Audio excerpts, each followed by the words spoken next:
అందరికీ నమస్కారం. స్వరాగ కోకిల వీడియోస్ కి స్వాగతం.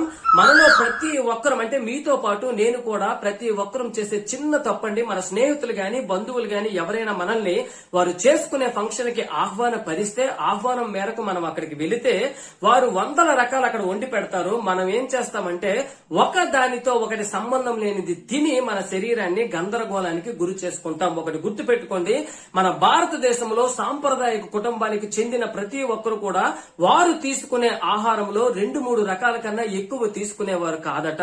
ఒకవేళ తీసుకున్న ఆ 3 కూడా ఒకదానితో ఒకటి సరిపోయేవి, ఒకదానికి ఒకటి విరుద్ధంగా ఉన్నదాన్ని వారు తినేవారు కాదట.